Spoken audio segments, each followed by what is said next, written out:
अध्याय का नाम है दैवी तथा आसुरी स्वभाव। पहले 3 श्लोक पढ़ता हूँ, कृपया मेरे पीछे दोहराए। श्री भगवान वाच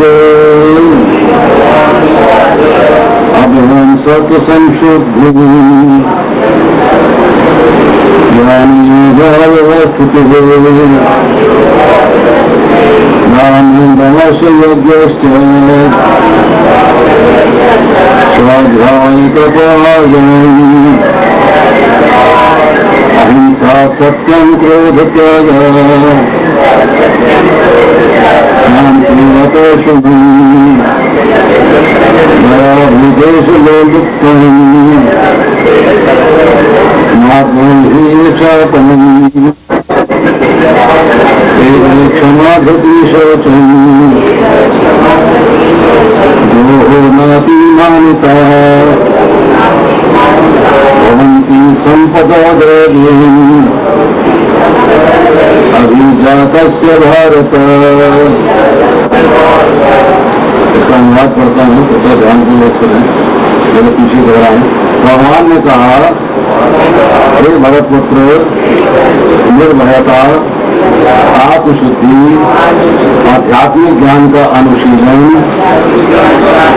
दान, आत्मसंयम, यज्ञ परायणता, वेदाध्ययन, तपस्या, सरलता, अहिंसा, सत्यता, क्रोध विहीनता, त्याग, शांति, छिद्रान्वेषण में अरुचि, समस्त जीवों पर करना,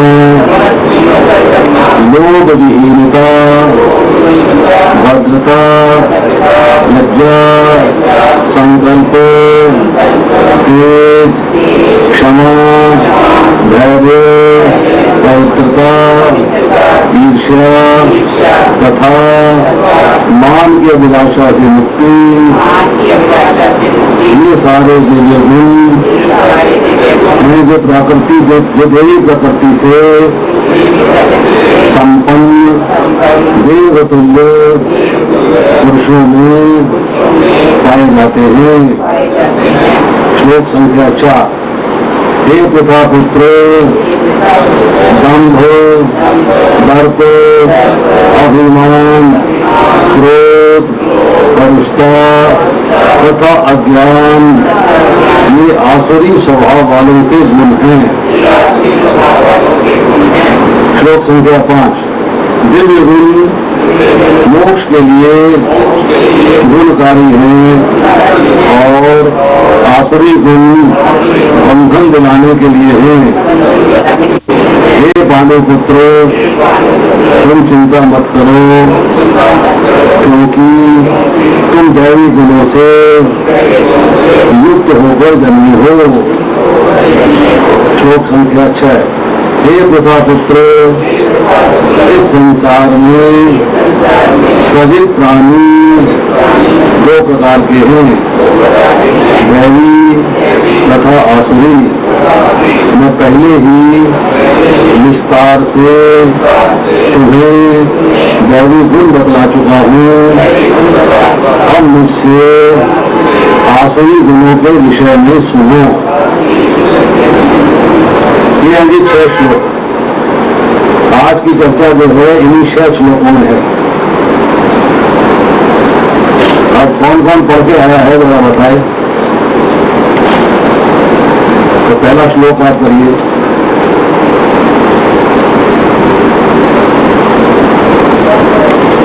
उत्तर करेंगे पहला श्लोक।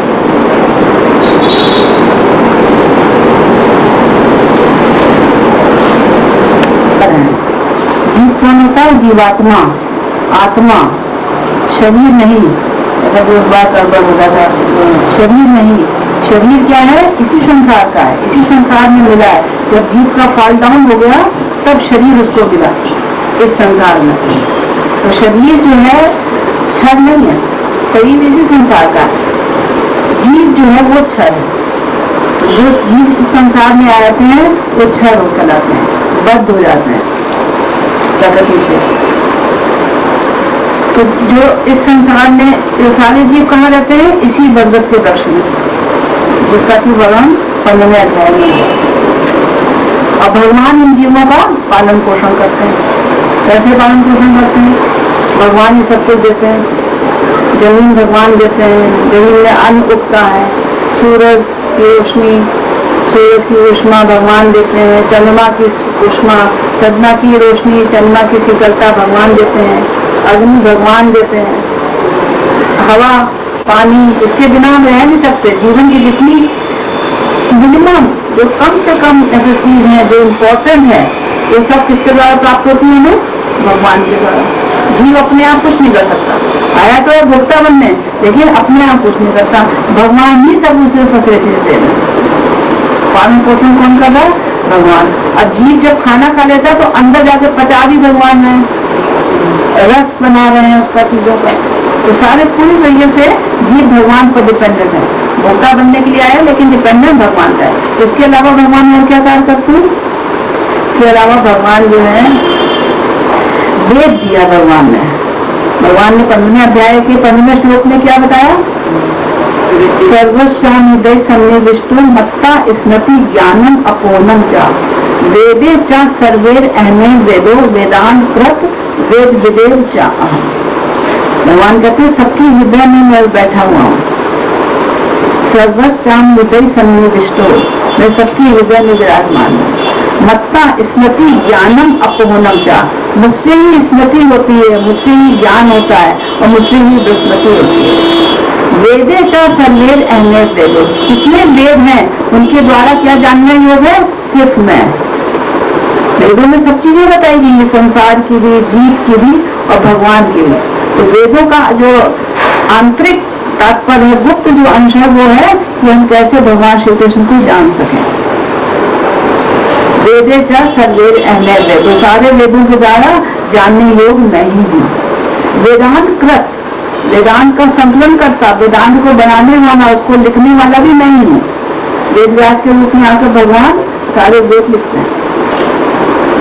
और वेद विवेक चाहिए, और वेदों को जानने वाला भी मैं ही हूँ। मैं ही जान सकता हूँ उसको, और कोई नहीं जान सकता। जिसको मैं बुद्धि दे देता हूँ, अपनी दिव्य बुद्धि, वो ही इसको जान सकते हैं। मतलब ज्ञान भी मैं देता हूँ, स्मृति भी मैं देता हूँ। तो सबको देने वाले कौन है? भगवान। तो भगवान ने वेद क्यों दिए हमें?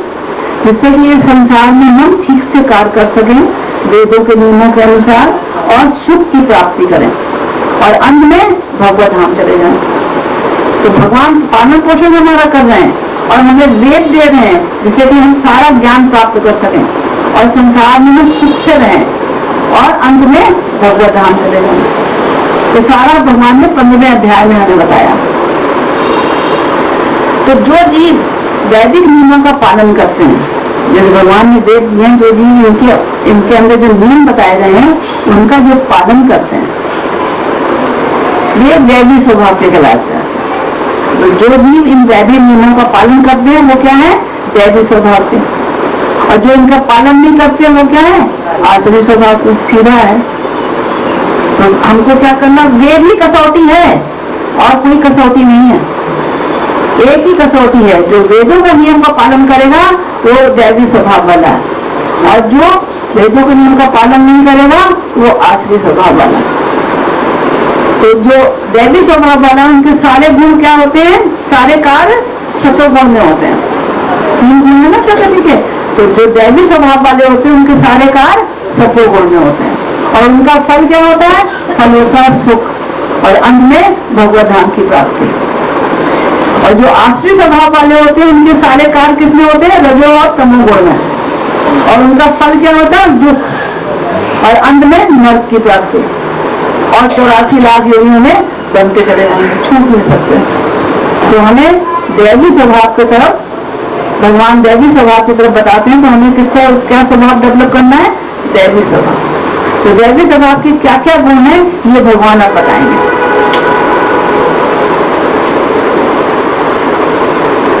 तो पहले 3 श्लोकों में भगवान ने दैवी स्वभाव के बारे में बताया। इस श्लोक में जो तीसरा श्लोक है, इसका सबसे आखिरी में प्रभुपाद ने लिखा है, ये भगवान बताते हैं भगवंती संपदम दैवी अभिजात भारत। तो अभिजात वर्ड पर प्रभुपाद ने जोड़ दिया है कि अभिजातस का क्या मतलब है। अभिजातस का मतलब होता है उत्पन्न होना। अभिजातस का मतलब होता है उत्पन्न होना। यहाँ लिखा हुआ तो बाद में इसका शब्दार्थ पढ़िए, अभिजातस उत्पन्न हुए का। अर्थात ये जो दैवी स्वभाव के जो पुरुष होते हैं ये शुरू से ही उत्पन्न होते हैं, पैदा होते हैं, उनके अंदर ये स्वभाव होता है।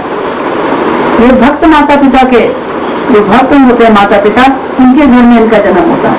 तो शुरू से ही इनके ऐसे गुण होते हैं, पेट से ही जैसे पैदा होते हैं इनके अंदर वो गुण ऑटोमेटिक अपने आप ही होते हैं। अभिजातस मतलब दैवी स्वभाव से ही उत्पन्न होते हैं। वैदिक शास्त्रों के अनुसार मैथुन जीवन का प्रयोग यदि कृष्ण मानस में किया जाए तो ये साक्षात कृष्ण है। और यदि माता पिता चाहते हैं कि दिव्य गुणों से युक्त संतान उत्पन्न हो तो उन्हें कुछ वैदिक नियमों का पालन करना पड़ता है, जैसे कि गर्भाधान संस्कार। तो उस समय उस संस्कार बच्चे के अंदर शुरू से ही आते चले जाते हैं और वो दैवी गुणों से युक्त हो जाता है। और दूसरी बात इन्होंने बताया यहाँ पर वर्णाश्रम धर्म के अनुसार भगवान ने ये गुण बताए हैं कि कैसे कैसे वर्णाश्रम धर्म के अनुसार से कौन कौन से गुण किसमें होने चाहिए। तो वर्णाश्रम धर्म की व्यवस्था भी किसने की? भगवान ने की। भगवान जो है चौथे अध्याय के 13वें श्लोक में बताते हैं, चातुर्वर्ण्यम नियम सिस्टम गुण कर्म विभाग से। गुण और कर्मों के हिसाब से मैंने समाज का विभाजन किया है 4 आश्रम और 4 वर्णों में। 4 आश्रम कौन कौन से हैं? आश्रम बताया कौन कौन से हैं? ब्रह्मचर्य, गृहस्थ, वानप्रस्थ और संन्यास। 4 आश्रम और 4 वर्ण, ब्राह्मण, क्षत्रिय, वैश्य और शूद्र। 4 वर्ण। ये भगवान ने डिवीजन किया, मान के नया सिस्टम मैंने बनाया है। इसलिए इससे समाज में शांति और संपन्नता बनी रहे। नहीं तो सब अपने आप को बड़ा मानेंगे, सब कहेंगे मैं सबसे बड़ा हूँ। तो भगवान ने सबको डिवीजन कर दिया, कौन किस क्वालिटी का है, अलग अलग क्वालिटी का है, किसके अंदर कैसे गुण है, उसके अनुसार से वो क्षत्रिय है कि ब्राह्मण है कि वैश्य है कि शूद्र है। तो अब भगवान सबके अलग अलग गुण बता रहे हैं। सबसे पहले भगवान जो सन्यासी के गुण बता रहे हैं। ये कौन सब दैवी प्रकृति के हैं सारे, ब्राह्मण, क्षत्रिय, शूद्र और वैश्य, ये चारों विभिन्न दैवी प्रकृति के बारे में बता रहे हैं। शूद्र भी दैवी प्रकृति का हो सकता है, ये नहीं कि शूद्र है तो वो अपवित्र हो गया, पतित हो गया, ऐसा नहीं है। शूद्र भी दैवी प्रकृति का हो सकता है। तो दैवी प्रकृति से संपन्न आश्रम वालों के ये सारे गुण भगवान बता रहे हैं। सबसे पहले सन्यासी का बताते हैं। सन्यासी में क्या बताते हैं? अभयम।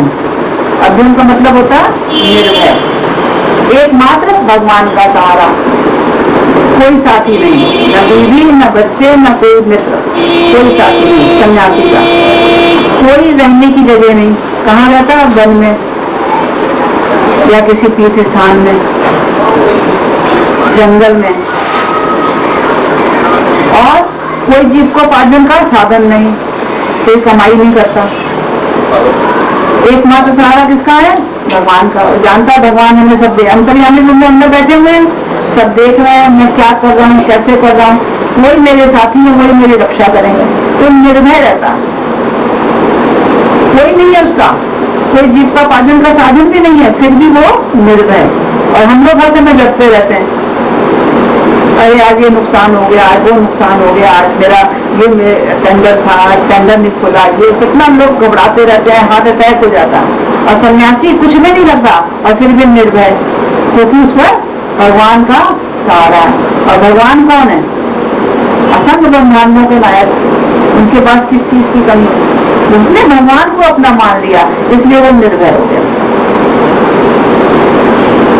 पूर्ण विश्वास होता है भगवान के ऊपर। दूसरा है सत्य संशुद्धि। सत्य संशुद्धि का मतलब क्या है? आत्मशुद्धि, अपने अस्तित्व की। अपने अस्तित्व मतलब अपना मन साफ हो जाता है, उनका मन बिल्कुल साफ रहता है। वो जो है संन्यास आश्रम के विधि विधानों का पालन करते हैं, तो मन के अंदर कोई गंदगी नहीं। स्पेशली जो है उसमें किसी स्त्री के संबंध नहीं सोचते। सन्यासी को स्त्री से दूर रहना चाहिए। चैतन्य महाप्रभु जब संन्यास उन्होंने ग्रहण किया तो किसी स्त्री से नहीं मिलते थे, उनकी जो स्त्री भक्त थी वो भी दूर से प्रणाम करती थी, उनके पास ही जा सकते थे, इतना ज्यादा वो उसका ख्याल रखते थे। एक बार उनका एक शिष्य था, छोटा हरिदास, एक बड़े हरिदास थे, छोटा हरिदास था, तो वो भी उनका बहुत अच्छा, बहुत बड़ा भक्त था, बहुत उनको प्यार करते थे चैतन्य महाप्रभु। जब वो भिक्षा मांगने के लिए गया तो किसी स्त्री से उसने बात कर ली हंसकर। चैतन्य महाप्रभु तो अंतर्यामी जान गए, तो उन्होंने उसको निकाल दिया कि तू अपना मुंह ना मुझे दिखा, उन्हें स्त्री से बात करी, हंस के बात करी, मैं तुझे देखना भी नहीं चाहता। तो उसने बड़ा कहा कि मैंने उस भाव से नहीं करा है, मैं तो कहते हैं संन्यास आश्रम का जो रूल है उसको तुम्हें फॉलो करना, अगर हम तुम्हें आज माफ कर देंगे तो दूसरे भी फिर आएंगे वैसे ही, तो उनको भी मुझे माफ करना पड़ेगा, तो इसलिए तुमको जो है संन्यास आश्रम का जो रूल है उसका फॉलो करना पड़ेगा, और अब मैं तुम्हें तुम्हारा मुंह नहीं देखना चाहता, मेरे सामने कभी बताना।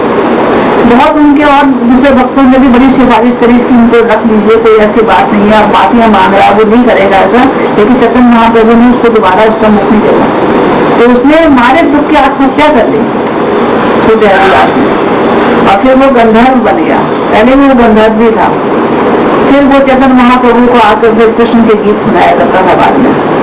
तो छोटा हरिदास को भगवान ने ये एग्जाम्पल दिया है कि कोई भी स्त्री से अगर सन्यासी होकर स्त्री से बात कर लेता है, या स्त्री की तरफ देख भी लेता है, या इच्छा हो जाती है अंदर से कुछ उससे बात करने की, या उसके अंदर ऐसी इच्छा हो जाती, तो वो भी बड़ा गरीब काम मानते हैं। तो भौतिक संसार की तरफ उन्हें देखना ही नहीं है, भौतिक संसार की तरफ क्या है, वैराग हो जाना चाहिए। ऐसे लोग मल को त्याग देते हैं, उसकी तरफ देखना भी नहीं चाहते, ऐसे भौतिक संसार को हमें त्याग देना चाहिए, तब भगवान हमें दिखाई देंगे।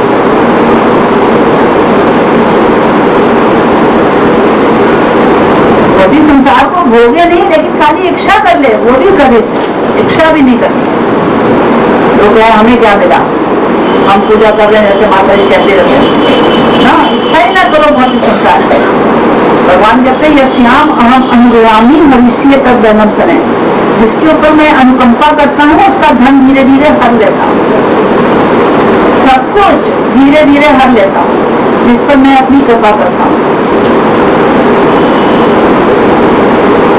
तीसरा है ज्ञान योग व्यवस्था, आध्यात्मिक ज्ञान के अनुशीलन में संलग्न, फुल्ली नॉलेजफुल होता है। सन्यासी की बातें हो रही है, तीन गुण सन्यासी के बताए गए, कौन कौन से, अभ्यम, सत्संबुद्धि और ज्ञान योग व्यवस्था, ये तीनों सन्यासी के, ये फुल्ली नॉलेजफुल होता है।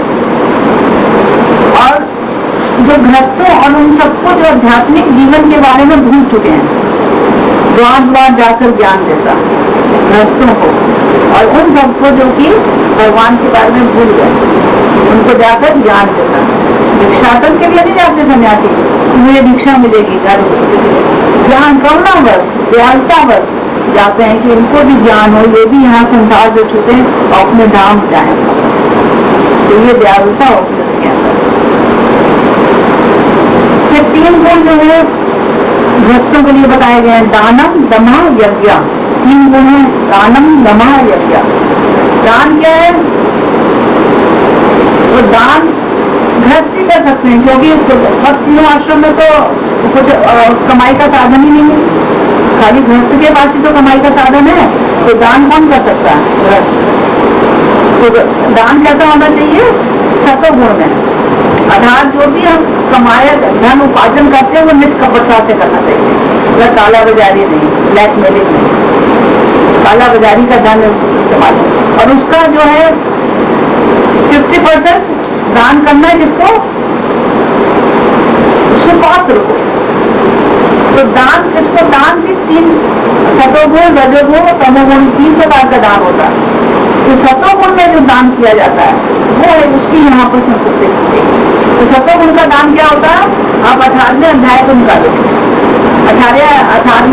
17वें अध्याय का 20वां श्लोक, 17वें अध्याय का 20वां श्लोक निकालो।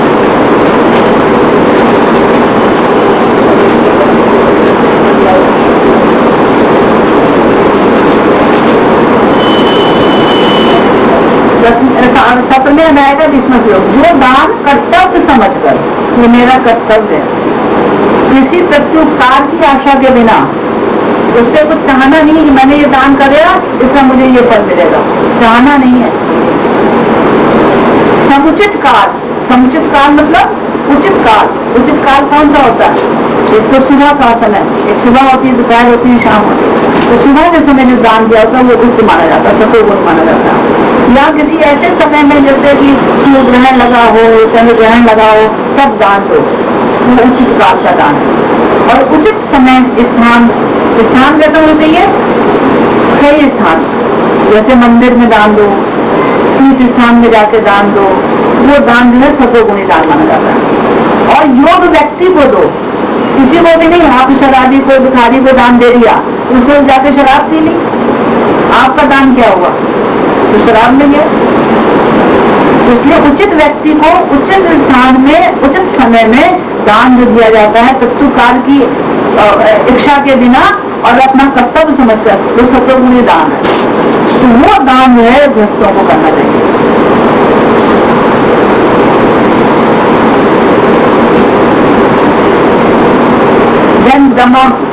दमा का मतलब होता है आत्मसंयम, इंद्रिया और मन पर कंट्रोल। तो वैसे तो ये इंद्रिया और मन पर कंट्रोल सारे आश्रम वालों को करना चाहिए, खाली गृहस्थों को लिए नहीं है। जो वानप्रस्थ में भी करना है इंद्रियों का कंट्रोल, संन्यास में भी करना है। तो हर आश्रम में हमें इंद्रियों पर और मन पर कंट्रोल करना है। लेकिन स्पेशली यहाँ पर बताया गया है गृहस्थों के लिए मैथुन जीवन पर संयम रखो, केवल अपनी पत्नी के साथ और केवल कृष्णाकांक्षी बच्चे उत्पन्न करने के लिए। ऐसे बच्चे नहीं है जैसे कुत्ते बिल्ली उत्पन्न कर देते हैं, केवल कृष्णाकांक्षी बच्चे उत्पन्न करने के लिए।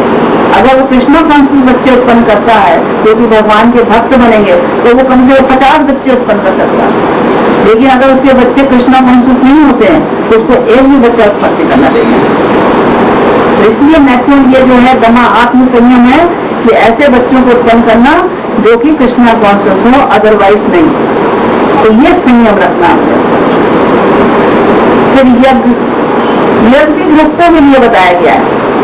वैसे तो यज्ञ हर आश्रम में यज्ञ करते हैं, लेकिन जो यज्ञ के लिए जो पर्याप्त, जिसमें ज्यादा धन की आवश्यकता होती है, वो कौन कर सकता है? खाली गृहस्थ कर सकते हैं। तो गृहस्थ कौन कौन से यज्ञ करते हैं? Any idea?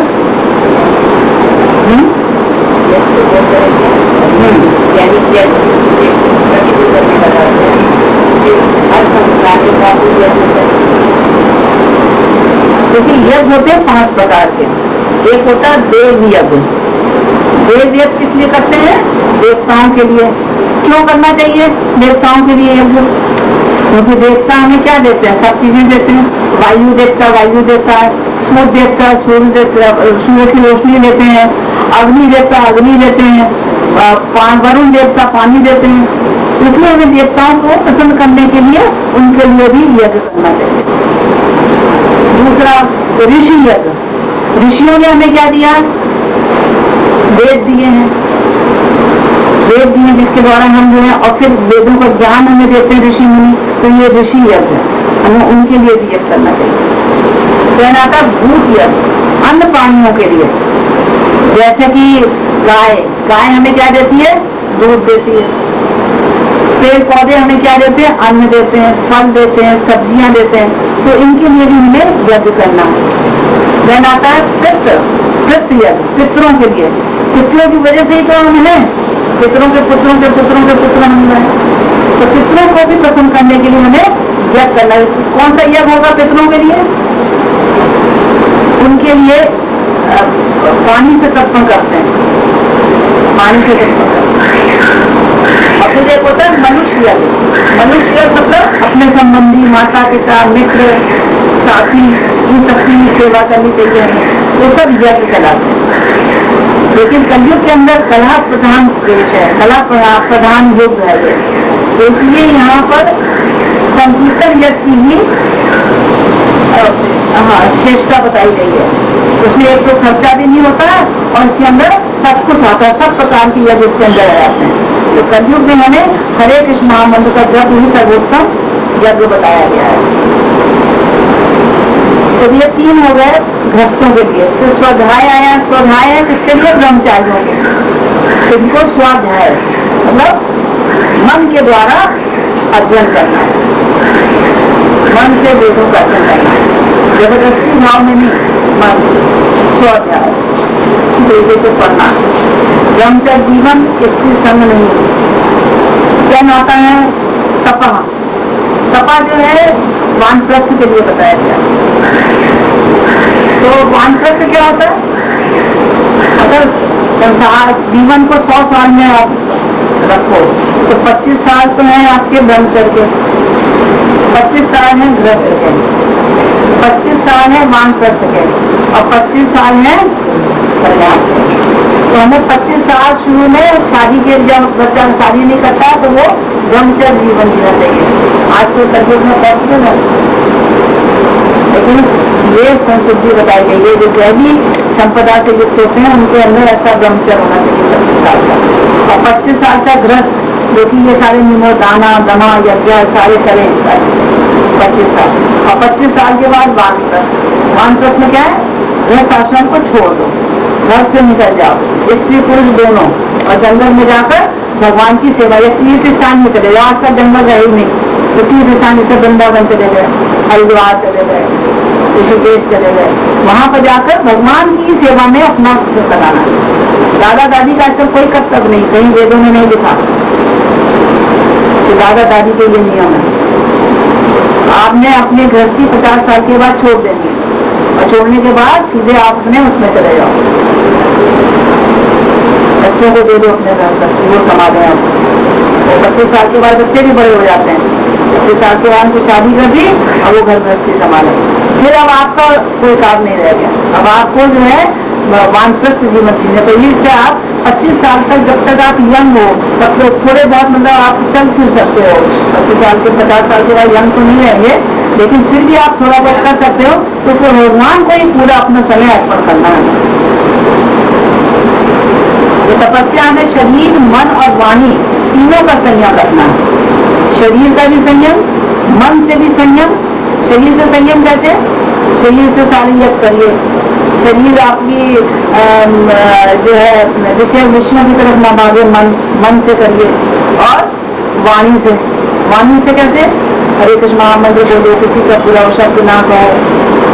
तो शरीर, मन और वाणी तीनों का ही संयम रखना है।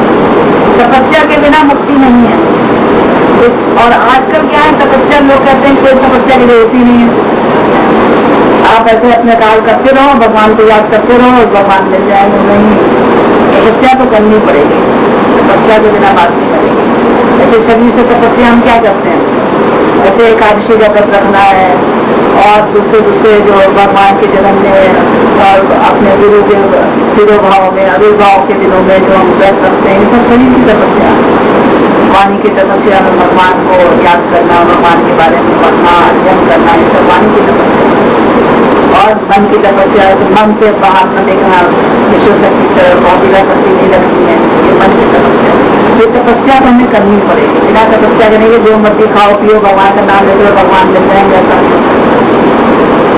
तपस्या जो बताई गई है, वैदिक नियम में जो बताए गए हैं वो हमें पालन करने ही करना। तो ये क्वालिटीज बताई उन्होंने वानप्रस्थ की। तो ब्रह्मचारी की हो गई, वानप्रस्थ की हो गई, गृहस्थ की हो गई, सबसे पहले सन्यासी की हो गई। अब भगवान वर्ण की तरफ आते हैं। तो ब्राह्मण में हम बताते हैं सबसे पहले, तो ब्राह्मण को 12 क्वालिटीज बताते हैं, 12 गुण बताते हैं। सबसे पहला गुण क्या बताते हैं? आजमन। आजमन का मतलब होता है सरलता। तो ब्राह्मण को बड़ा सरल होता है। चारों आश्रम वालों को वैसे भी पालन करना चाहिए, सरलता चारों आश्रम वालों में होना चाहिए, क्षत्रिय में भी होना चाहिए, शूद्र में भी और वैश्य में भी, तीनों चारों आश्रम में सरलता होनी चाहिए। सरलता का मतलब क्या है? अपने दुश्मन को भी गुप्त से गुप्त बात बता दे, वो सरलता। ये सरलता है, अपने मन में कोई कपट नहीं रखते, जो वेदों से अध्ययन किया है वो सबको बता दे, अधिकारी से जो भी अध्ययन किया है सबको बता दे। जैसे सन्यासी जा जाके घर घर बताते हैं भगवान के बारे में, ये सरलता। किसी चीज को छिपाना नहीं है। दूसरा है अहिंसा। ये सब ब्राह्मण की क्वालिटीज बताई जा रही है, वर्ण में आ गए ना ब्राह्मण की क्वालिटीज। अहिंसा का मतलब होता है किसी जीव की हत्या नहीं करनी, क्योंकि जीव जो होते हैं, जो जानवर होते हैं, वो एक योनि से दूसरी से तीसरी से ऐसे धीरे धीरे इनका जो है आगे आगे योनि क्रमिक विकास होता चला जाता है, अंत में ये मनुष्य योनि में आ जाता है। तो अगर हम किसी जीव की हत्या कर देते हैं तो जीव तो मर गया, लेकिन उसको अपना वो जीवन करने के लिए दोबारा से उसी योनि में आना पड़ेगा और फिर वो पूरा जीवन बिताएगा, फिर आगे तो उसका डिले होता चला जाता है विकास क्रिया। तो ये भी एक बड़ा भारी पाप है। तो किसी भी जीव की हत्या नहीं करनी है। नॉन वेजिटेरियन खाने के लिए हम लोग जीवों की हत्या कर देते हैं। क्या कहते हैं कि आत्मा तो मरता नहीं है, शरीर मरता है, ज्ञान तो प्राप्त कर लिया, लेकिन जीवन का उस जीव का विकास रुक जाता है। एक योनि से दूसरी योनि में, दूसरी से तीसरी में करते करते वो मनुष्य योनि में उसको आना है, ग्रेजुअल विकास हो रहा है, लेकिन वो जो है बीच में रुक जाता है। तो ये भी एक अपराध है, ये पाप हो जाता है। इसलिए ये नहीं सोचना चाहिए कि आत्मा नहीं मरता, शरीर को तो हम मार रहे हैं, आत्मा तो दूसरे शरीर में चला जाएगा, वो हमें नहीं सोचना है। ऐसा नॉन वेज वगैरह हमें नहीं खाना है।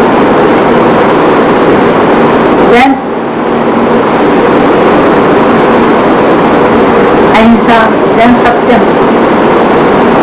सत्यम का मतलब क्या है? अपने स्वार्थ के लिए सत्य को तोड़ना मरोड़ना नहीं चाहिए, जिससे कि गलत मतलब लिखते हैं। जैसे वेदों के कुछ अंश जो है बहुत कठिन है, तो उसको किसी अधिकारी से तो समझे नहीं, अपने मन से उसकी विवेचना कर डाली। और जैसे कि गीता वगैरह ने उस दिन पढ़ लिया, अपने गीता किसी और की, उसने बता दिया कि शरीर छर है, आत्मा अक्षर है, तो कितनी गलत विवेचना हो गई। तो ऐसे अधिकारी से ही हमें सुनना है, सबका सीखा है, सबकी भगवत गीता हमें नहीं पढ़नी है, अधिकारी की जो हो वही पढ़नी चाहिए। यदि कि उस किताब में ऐसा लिखा, उस किताब में तो प्रभुपाद ने बताया, उस हिसाब से आगे बढ़ो। और जो प्रभुपाद ने बताया कि आप इसी से वो कंसल्ट कर सकते हो, वो किताबें आप कंसल्ट करो। और कौन कौन सी करनी है ये आप अधिकारियों से पूछ सकते हो, क्योंकि भगवत गीता के अंदर पूरा नहीं लिखा गया, छोटी सी है भगवत गीता 700 श्लोक में, उसमें पूरा कंप्लीट आपको वैदिक नॉलेज नहीं मिल सकती। तो इसमें समरी है खाली है, इसको आपको डिटेल में नॉलेज चाहिए तो इसकी जो ऑथराइज्ड ऑथर्स हैं उनकी ही आपको पढ़नी है टीकाएं, सबकी टीकाएं नहीं पढ़नी, जिससे भी गलत मतलब निकल आए। तो अपने मतलब के लिए किसी के सत्य को तोड़ना मरोड़ना नहीं चाहिए, तो ये सत्य है। जैसे कि मूल पाठ की गलत व्याख्या हो जाए। धन अक्रोध, चौथा आ गया अक्रोध। अक्रोध का मतलब है कि क्रोध नहीं करना चाहिए, क्रोध को रोको। क्रोध कहाँ से उत्पन्न होता है? क्रोध होता है रजोगुण से। रजोगुण से काम, और काम से पूरा नहीं हुआ कामनाएं तो क्रोध आ जाता है। हाँ जी, क्रोध आ जाता है। तो अब क्रोध कैसे नहीं करना है कि अगर कोई क्षुब्ध करे, आपको तंग करे, तो भी सहिष्णु बने रहो, उस पर भी क्रोध ना करो। दूसरे लोग इंसल्ट करें तो भी कुछ शब्द ना करो, ऐसा रहना है।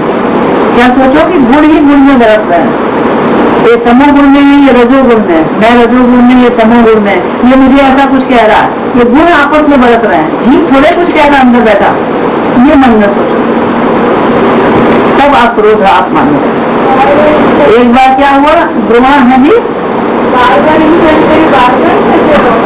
नहीं ये सोचो ना कि ये इंसल्ट हमारी क्या कर सकता है, मैं तो जीव हूँ, मेरा इंसल्ट क्या कर सकता। अपने आप को शरीर मानोगे तो हम फील करेंगे कि मेरी इंसल्ट हो रही है, मेरे शरीर की इंसल्ट हो रही है। लेकिन अगर अपने आप को जीवात्मा मानोगे तो इंसल्ट फील नहीं होगी। एक बार द्रोणाचार्य ने पांडव पुत्रों को, मतलब कि कौरवों पांडवों को दोनों को शिक्षा दे रहे थे, तो उन्होंने पहला थोड़ा एक पाठ पढ़ाया कि क्रोध नहीं करना चाहिए, सब लोग याद कर लो, क्रोध नहीं करना चाहिए, कल हम सुनेंगे। तो दूसरे दिन आए, सारों ने बता दिया क्या पाठ करा, बताया था, मैं याद कर लिया, कहते हाँ जी याद कर लिया। तो क्या है पाठ? क्रोध नहीं करना चाहिए। सब लोगों ने बता दिया क्रोध, ये दुष्ट महाराज चुपचाप बैठे रहे। तो द्रोणाचार्य ने पूछा आपने याद नहीं करा, तुमने याद नहीं करा? कहते मुझे याद नहीं हुआ। कहते क्यों, इतना इजी था, क्यों नहीं याद हो? चलो कल याद करके आना। तो कल आए, कहते आज भी याद नहीं हुआ। एक हफ्ता बीत गया, रोज यही कह रहे हैं याद नहीं हुआ, याद नहीं हुआ। तो द्रोणाचार्य को क्रोध आ गया, तो उन्होंने डंडे से उसको पीटा। तो वो चुपचाप सहते रहे। तो जब वो थक गए, उन्होंने कहा इतना सा बात याद नहीं आ रहा तेरे को? कहते अब याद हो गया। कहते कैसे? कहते मैंने सब सह लिया। मैंने सह लिया। पहले तो मुझे पता नहीं था कि क्रोध नहीं करना चाहिए, अब मैंने इसका मतलब समझा, अब मुझे याद हुआ। द्रोणाचार्य को क्रोध आ गया लेकिन उनको क्रोध नहीं आया कितने के बावजूद भी। तो ये प्रैक्टिकल हमें करना कि हमें क्रोध नहीं करना। पांचवा गुण बताया त्याग। त्याग में भगवद गीता के 18वें अध्याय के 20वें श्लोक में बताते हैं भगवान त्याग का मतलब। समस्त कार्यों के फल के त्याग को बुद्धिमान लोग त्याग कहते हैं। समस्त कार्यों के फल त्याग को, तो हम कार्य तो कोई भी करें लेकिन फल हमें नहीं मिलना चाहिए। उसका फल मिलेगा तो क्या शरीर मिलेगा। तो कर्म के बंधन में 84 लाख में हम बनेंगे। तो फल का त्याग करना है। जो भी कार्य करो फल नहीं चाहिए उसका, वो त्याग है। ये ब्राह्मण करते हैं। ये शांति। शांति का मतलब क्या है? शांति का मतलब है कंट्रोल ऑफ माइंड। मन की शांति हो गई, मन बिल्कुल शांत हो गया। मन बड़ा बेचैन रहता है हर समय। चंचलम ही मना कृष्णा, हर समय मन बेचैन है, कभी इधर कभी इधर कभी इधर। तो इसलिए मन की शांति चाहिए। तो उससे क्या है, अंदर प्रसन्नता होगी। वो कब होगा? तो हम संसार का चिंतन छोड़ देंगे। संसार का चिंतन करते रहेंगे तब तक मन बेचैन रहेगा। भगवान की तरफ लग गया एक बार मन, तो फिर वो शांत हो जाएगा। तो ये शांति, ये गुण है ब्राह्मणों का। तो ये हो गया छठा गुण। सातवां गुण है अपैशनम। अपैशनम का मतलब होता है पीठ पीछे किसी की बुराई ना करो। जो भी बात हो सामने कहो, सत्य को सामने लाने की कोशिश करो। पीठ पीछे करिए, हो सकता है आपसे असत्य बोला जा रहा हो, अपराध हो रहा हो। जैसे किसी चोर को आप चोर कह दो तो बुरी बात नहीं है, लेकिन अगर वो चोर नहीं है उसको आप चोर कह दो तो अपराधी कौन हुआ? बोलने वाला अपराधी हो गया। इसलिए इसको कहते हैं अपैशनम, पीठ पीछे किसी की बुराई ना करो। फिर दया, आठवां गुण है दया। मतलब दया का मतलब क्या? करुणा। दूसरों के दुख से दुखी होना, उसको सुखी करने की कोशिश करना, ये दया। दूसरों के दुख से दुखी और कैसे सुंदर से ये सुखी हो जाए, ये अपने मन के अंदर भावना आनी, ये है करुणा या दया। तो नौवां है अलोलुप्तम। अलोलुप्तम का मतलब है, लोलुप्ता का मतलब क्या होता है? लोभ। और अलोलुप्तम मतलब लोभ से मुक्ति। इंद्रिय विषयों की प्राप्ति के लिए ललचाना नहीं। इंद्रिय विषय क्या है? जो भी हमें दिख रहे हैं सारे तरह इंद्रियों के विषय, ये चाहिए ये चाहिए ये चाहिए, उसकी प्राप्ति के लिए ललचाना नहीं है। ये है अलोलुप्तम। माध्यमम। माध्यमम का क्या मतलब है? माध्यमम का मतलब है सॉफ्टनेस, बड़ा भद्र है। सॉफ्टनेस कैसा? सॉफ्टनेस वाणी से, व्यवहार से और अंतःकरण से। वाणी से भी सॉफ्ट, व्यवहार से भी, और अंतःकरण भी उसका सॉफ्ट है। ये नहीं कि ऊपर ऊपर से बोल रहा, अंदर मुंह में आम और बगल में छुरी, वाला हिसाब नहीं है। अंतःकरण भी शुद्ध है और वाणी भी और शरीर भी, व्यवहार भी। कठोरता का अभाव, अतिशय कोमल हो जाना। अतिशय कोमल, उसका एक एग्जाम्पल बताया गया है, inability to tolerate the passing away of death person. बड़े आपके प्यारे हैं, जैसे गुरु है या माता पिता है, अगर वो छोड़ के हमें चले जाते हैं तो वो सहन नहीं कर पाता। इतना सॉफ्ट होता है, इतना सॉफ्ट हो जाना, इतना ज्यादा अंदर फील कर देना कि ये हमें छोड़कर चले गए। देन ही का मतलब होता है लज्जा। अगर कोई गलत काम करे तो बड़ी लज्जा है, तो गलत काम नहीं कर सकते। ब्राह्मण गलत काम नहीं कर सकता, लेकिन बड़ी लज्जा की बात लगती है। कैसे फेस करेंगे सबको, कैसे देखेंगे सबको, इसको गणित कार्य नहीं करते हो। फिर अचापलायनम। अचापलायनम का मतलब क्या है? चपलता नहीं, किसी के प्रयास से विचलित नहीं, और विफलता मिलने पर असफल हो गए तो भी खिन्न नहीं हो रहे कि अच्छा ये नहीं मिला तो लोग ये वाला कर लेते, वो नहीं मिला वो कर लेते हैं। हर समय विचलित होते हैं, और नहीं मिला तो बड़े उदास हो गए, बड़ा रो रहे हैं। ये सब चपलता आता है, तो अचपलता में आता है। संकल्प और धैर्य के साथ आगे बढ़ते नहीं होगा तो हम आगे जा रहे, रास्ता मेरा सही है, हमें सफलता मिलेगी। इसलिए वो अचपलायनम होते हैं। तो ये 12 है, ब्राह्मणों के गुण क्या क्या? सरलता, अहिंसा, सत्यम, अक्रोधा, त्यागा, शांति, अपैशनम, दया, अलोलुप्तम, माधवम, ही और आचापरायणम। ये 12 गुण किसके हैं? ब्राह्मणों के, दैवी संपदा वाले ब्राह्मणों के। तो क्षत्रियों के 3 गुण बताए हैं, तेजसा, क्षमा और धृति। तेजा, क्षमा, धृति, ये 3 गुण है क्षत्रियों के बताए गए हैं। तेजा का मतलब होता है अत्यंत बलशाली। बलशाली होने से क्या फायदा होगा? निर्बलों की, जो निर्बल होंगे उनकी रक्षा की जा सकेगी। बलशाली तो कर सकता है, कोई बलशाली है वो अपना कोई मतलब आश्री स्वभाव का है, वो किसी को सता रहा है, तो अगर ये बलशाली क्षत्रिय होंगे जो कि दैवी स्वभाव के, कोई तो रक्षा कर सकेंगे। तो उसमें वो जो है हिंसा, अहिंसा का दिखावा नहीं करते। तो उसमें पहले बताया ना, अहिंसा नहीं करनी चाहिए, किसी का वो मारना नहीं चाहिए, तो वो अहिंसा का दिखावा नहीं करते ये लोग। हिंसा भी कर सकते हैं। जैसे क्या हुआ, एक बार भक्ति सिद्धांत सरस्वती ठाकुर अपने आश्रम में बैठे थे, तो वहां उनके आश्रम में एक सांप निकल आया। तो शिष्य लोग चिल्लाने लगे, सांप आ गया, सांप आ गया।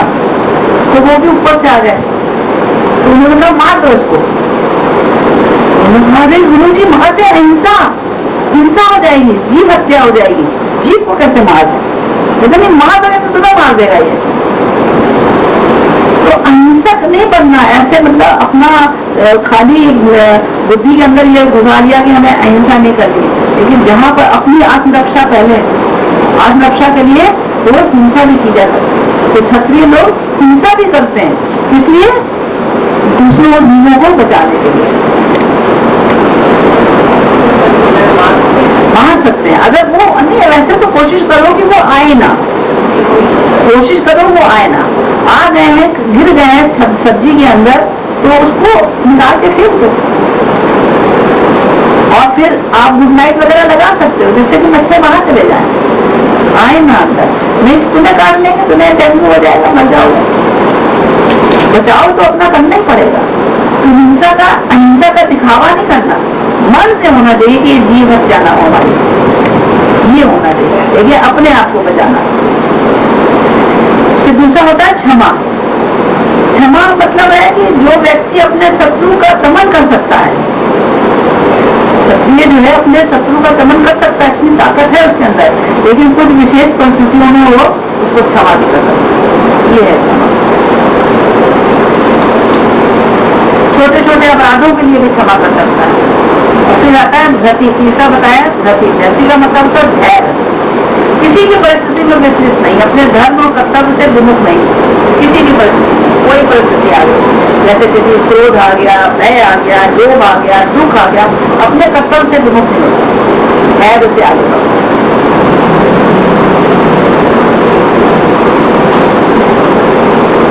जैसे युद्ध में चले गए, वहां पर भय लग गया, तीर दिखाकर भाग गए, वो क्षत्रिय का धर्म नहीं। फिर आता है शौचम और द्रोहा, ये दो हैं वैश्य के गुण। तो ये 3 बता दिए क्षत्रिय के, अब 2 हैं वैश्य के, शौचम और अद्रोहा। तो शौचम का मतलब किस तरह? मन, शरीर और आचरण की पवित्रता, मन की भी, शरीर की भी और आचरण की पवित्रता रखते, ये शौचम। शौचम यही भी खाली शरीर को साफ कर दिया, नहा लिए, मन की भी पवित्रता होती है और आचरण भी आपका पवित्र होना चाहिए, किसी के लिए अच्छी वाणी हो, काला बाजारी नहीं, आचरण हो गया, झूठ नहीं बोलो, ये शरीर से हो गया, और किसी को ठगो नहीं, मन से सोचो उसको ठग ले, तो ठगना नहीं है, झूठ नहीं बोलता है और काला बाजारी नहीं है, ये शौचम, शुद्धता, पवित्रता। वैश्य क्या करता है? व्यापार करता है ना वैश्य, बिजनेसमैन, लेकिन उसके अंदर सब अपना काला बाजारी भी चलती है, दूसरे को धर्म मुझे मिल जाए, ठग कर अपना जितना मर्जी कमा लो, 100 की चीजें 200 की बताओ, ये ठगना हो गया। ऐसे यही चल रहा है आजकल, झूठ मूठ बोल दिया, अरे हम तो 20 का तो हमला है, आपको कैसे देने 20 का? हाँ वो तो कम से कम 25 का देंगे, चाहे वो लाया हो 2 रुपए का, 20 रुपए का बताए, ये झूठ बोलना। तो दूसरे को ठगना, झूठ बोलना, काला बाजारी करना, ये सब जो है असौच है। इसमें ये सब वैश्यों के लिए जो लोग व्यापार करते हैं, उसमें ये सब चीजें चलती हैं। फिर अद्रोह, अद्रोह का मतलब है किसी भी प्राणी के प्रति जरा भी द्वेष या शत्रुता का भाव नहीं। एक क्रोधा, अक्रोधा बताया था कि क्रोध नहीं करना, यह अद्रोह है। अद्रोह का मतलब द्वेष और शत्रुता का भाव नहीं अंदर से, दोनों में फर्क हो गया। अद्रोह और अक्रोधा क्या फर्क है? क्रोध तो मतलब एकदम से क्रोध आ गया, उसका बड़ा बुरा कह दिया, और अद्रोह मतलब द्वेष करना, बुरा भाव लाना, और फिर उसके बाद उसके लिए कुछ बुरा कर देना, ये है अद्रोह। तो ये वैश्य के 2 गुण हैं, और एक गुण शूद्र का खाली एक ही गुण बताया, क्या है? चारों वर्णों में शूद्र सबसे निम्न होता है, क्योंकि उसके बाद बुद्धि कम होती है। शूद्र के पास बुद्धि कम होती है, तो इसलिए उसको किस लिए रखा गया है? सामाजिक व्यवस्था के लिए उच्च वर्णों की सेवा करे और उनका सम्मान करे। अपना सम्मान ना चाहे, अपना सम्मान शूद्र चाहेगा तो वो व्यवस्था सब चरमरा जाएगी। आजकल सारे शूद्र क्या बने हुए हैं? नेता बने हुए, तो सारी व्यवस्था कैसी होगी खुद ही देखो। तो इस प्रकार ये 36 गुण है जो कि वर्णाश्रम धर्म के अनुसार जिनका भी आचरण होना चाहिए। ब्राह्मण, क्षत्रिय, वैश्य और शूद्र के गुण बताए गए, और इसके ब्रह्मचारी के, गृहस्थ के, वानप्रस्थी के और सन्यासी के गुण बताए गए। ये 36 गुण है जो कि दैवी संपदा, दैवी संपदा मतलब क्या है? जो कि इन दैवी गुणों से संपन्न हो, उसको कहते हैं दैवी संपदा। दैवी संपदा से युक्त व्यक्तियों के ये गुण, ये गुण क्या करेंगे? इनको मुक्ति के मार्ग की तरफ, मुक्ति नहीं दिलाएंगे, मुक्ति के मार्ग की तरफ आगे बढ़ा देंगे। मुक्ति तो भक्ति दिला सकती है, अर्थात भक्ति के मार्ग की तरफ इनको ले जाएंगे ये वाले गुण। और चौथे अध्याय, चौथे श्लोक में मेहमान बताते हैं कि आसुरों के गुण जो कि उसको नरक, मुक्ति की तरफ तो नहीं, नरक की तरफ ले जाएंगे, वो वाले गुण बता रहे हैं। सबसे पहले बताते हैं दम्भ। दम्भ का क्या मतलब होता है? दम्भ का मतलब होता है किसी बात का ढोंग करना, जैसे भक्ति का ढोंग करना है, अपनी मान प्रतिष्ठा बढ़ाने के लिए कि मैं बड़ा ज्ञानी हूँ, मैं बड़ा भक्त हूँ।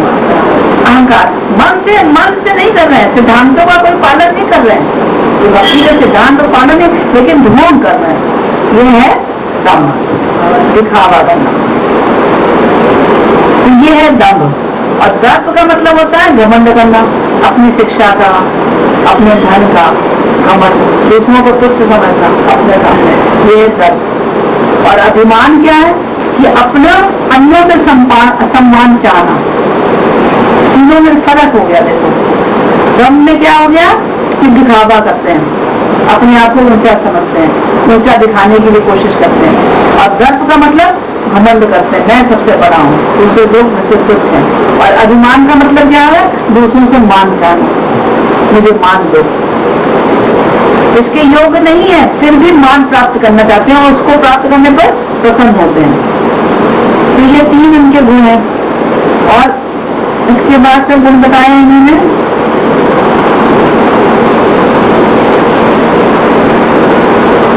दम्भो, दर्पो, अभिमानाचार, धन, क्रोधा।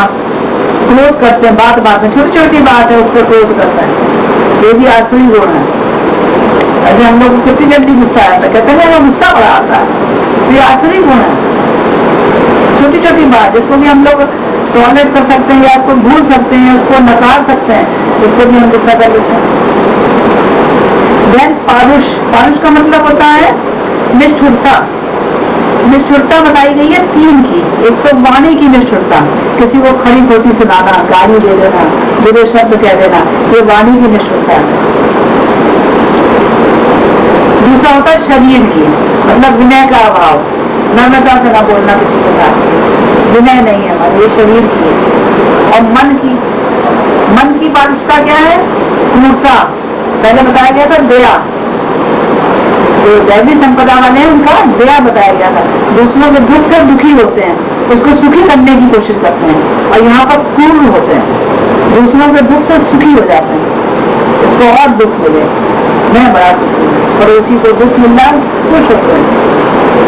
ये है आसुरी स्वभाव। फिर अज्ञान, अज्ञान का मतलब क्या है कि वो जानते नहीं क्या करना चाहिए क्या नहीं करना चाहिए, वेदों के कोई नियम नहीं मानते, अपनी समझ से जो समझ में आ रहा है वो करते, ये है अज्ञान। और गलत सलत कार्य करके समझते सब सही किया मैंने, किसी बात को प्रमाण नहीं मानते। तो ये आसुरी गुण वाले भी सब जो होते हैं गर्भ से ही होते हैं, ये भी अभिजातस है।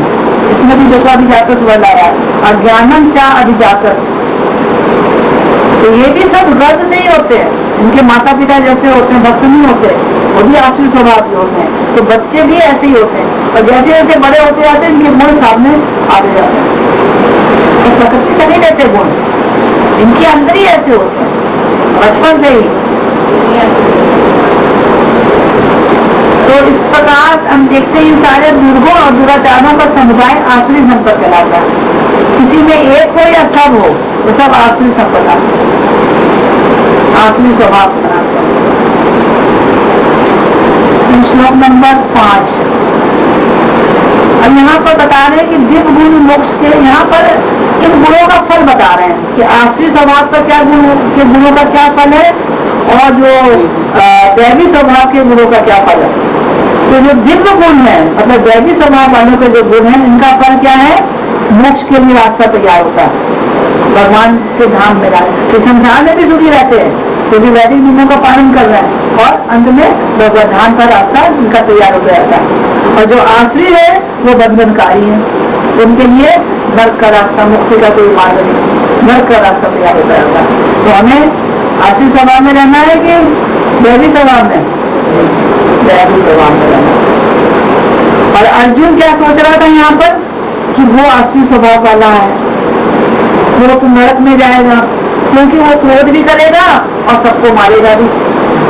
तो अर्जुन के दिमाग में ये बात आई जब भगवान ने ये बताया कि आसुरी स्वभाव ऐसा होगा और दैवी स्वभाव ऐसा होता है, तो अर्जुन के दिमाग में बात आई मैं तो आसुरी स्वभाव का हूँ, मैं तो सबका क्रोध करूंगा अभी और सबको मारूंगा। अब अर्जुन जो है बड़े ध्यान से बड़ी सावधानी पूर्वक सोच रहा है कि मुझे क्या करना चाहिए क्या नहीं करना चाहिए। तो ये सोच रहा है कि अब वो लोग सोचते नहीं आसुरी स्वभाव वाले क्या करना चाहिए क्या। अब अर्जुन ने सोचा मेरा आध्यात्मिक मार्ग किससे प्रबल होगा, मैं उस तरह कैसे जाऊंगा। वो कोई अहंकार बस नहीं था, किसी के लिए ईर्ष्या नहीं थी उसको, या राज प्राप्ति के लिए नहीं सोच रहा था वो मुझे राज मिल जाए। वो ये सोच रहा था मुझे युद्ध करना पड़ेगा तो मुझे तो सबको मारना पड़ेगा, क्रोध करूंगा तभी तो मार पाऊंगा, तो मैं तो नर्क की तरफ चला जाऊंगा।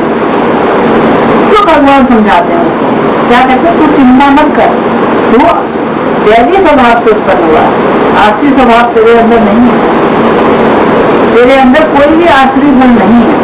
क्यों? क्योंकि क्षत्रियों के लिए युद्ध में सम्मिलित होना आसुरी नहीं है। तो क्षत्रिय है उन्हें युद्ध में सम्मिलित होना ही होना, निर्बलों की रक्षा करनी है। अगर वो नहीं करेगा तो तू आसुरी हो जाएगा क्योंकि वो अपने धर्म का पालन नहीं कर रहा। शास्त्रों में बताया गया है क्षत्रिय के क्या धर्म, तो वो तुझे धर्म दिखाने पड़ेंगे। 18वें अध्याय के 45वें श्लोक में जो भगवान ये बताते हैं क्षत्रियों के धर्म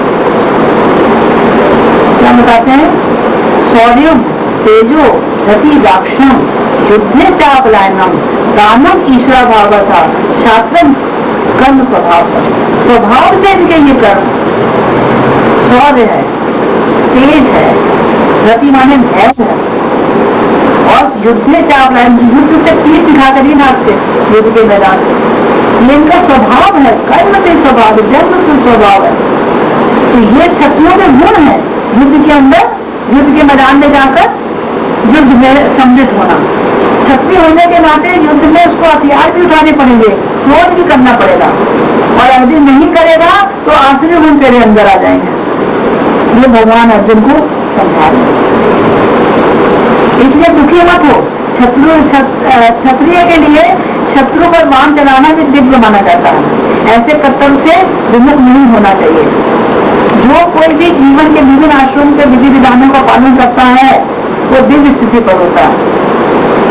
जो कि वेदों में विधि विधान बताए गए हैं, अगर आप उसका पालन करोगे अपने आश्रम के हिसाब से, आप क्षत्रिय हो तो आपको युद्ध में जाना ही जाना है।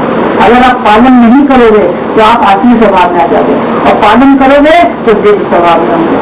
भगवान ने पहले बता दिया, जो शास्त्रों के अनुसार कार्य करता है वो दिव्य स्वभाव में है, जो उनके विरुद्ध कार्य करेगा वो आसुरी स्वभाव में।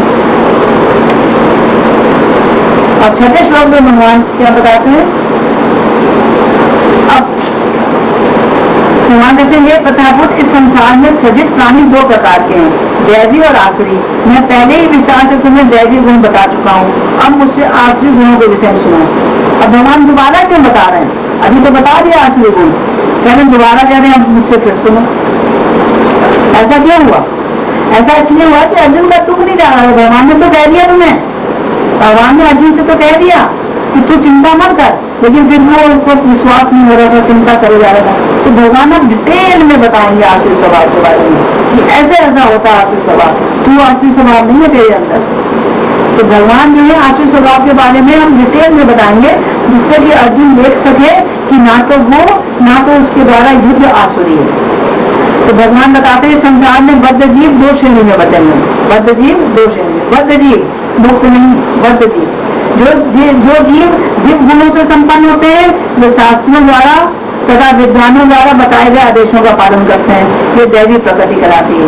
और जो शास्त्रों के विधि विधानों का पालन नहीं करता, अपनी समझ से कार्य करता है, वो आसुरी स्वभाव।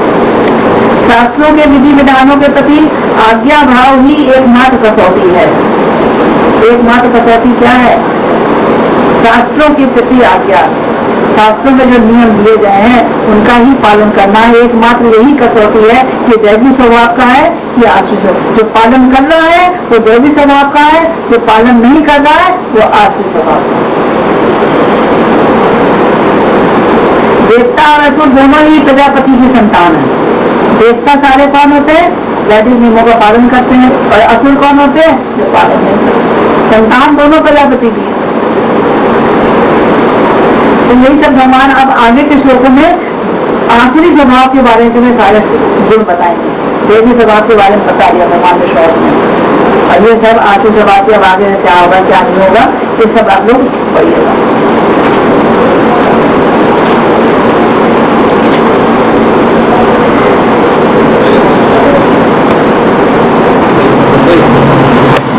गुण आएंगे क्योंकि हमें जो है बात को क्रोध आएगा, जो क्रोध न करने वाली बात है ना उस पर भी क्रोध आएगा, गुस्सा आ रहा है। परंतु जो दैवी स्वभाव है उसके अंदर हम दूसरे को अगर कुछ कहते हैं तो कई बार समझाने की दृष्टि से ऐसा हो सकता है कि हमारी वाणी थोड़ी ऊंची हो, कुछ हो, या उसको चेस्टाइज करते हैं कि भाई तू क्या कर रहा है सूरत, हम उस पर क्रोध नहीं करते। क्रोध का मतलब होता है अनर्थ कर देना। टेक्निकली क्रोध का मतलब क्या है, मैं आप पे क्रोध कर रहा हूं, आपको समझा रहा हूं, ये गलत बात है। क्रोध का मतलब ये कि मैंने आपको पीट कर रख दिया, मैंने आपका कुछ अनिष्ट कर दिया, मैंने आपका कुछ अनर्थ कर दिया। असली क्रोध वो है। अगर आप कोई ऐसा कार्य कर रहे हो जिसमें आपको समझाना आवश्यक है, चेस्टाइज करना है, आपको जैसे मास्टर समझाता है, बड़ा व्यक्ति घर का समझाता है, तो वो क्रोध करना नहीं। क्रोध तो क्रोध में भेद, हम उसको क्रोध कह देते हैं, तो क्रोध नहीं, तो क्षोभ है। हम क्षुब्ध हो रहे हैं, हम डिस्टर्ब हो रहे हैं। आप तू क्या कर रहा है, क्या कर रहा है, और वो क्षुब्ध होने के बाद हम जो है उसको समझाने का प्रयास करते हैं। तो समझाने का प्रयास करना हो सकता है कि हमारी आवाज, हमारी चीजें थोड़ी गुस्से में हो, क्रोध में हो, परंतु हम फिर भी उसका अनिष्ट नहीं चाहते, उसके भले के लिए बात कर रहे हैं, हम उसको इंप्रूव करने के लिए बात कर रहे हैं। अगर हम आपस में भी एक दूसरे से बात करते हैं तो एक दूसरे के दुश्मन नहीं है, हम एक दूसरे को समझाने के माध्यम से क्रोध करते हैं। वो क्रोध अगर असली क्रोध होता तो हनुमान जी को क्रोध आ गया, लंका जला दी, अनिष्ट कर दिया ना रावण का।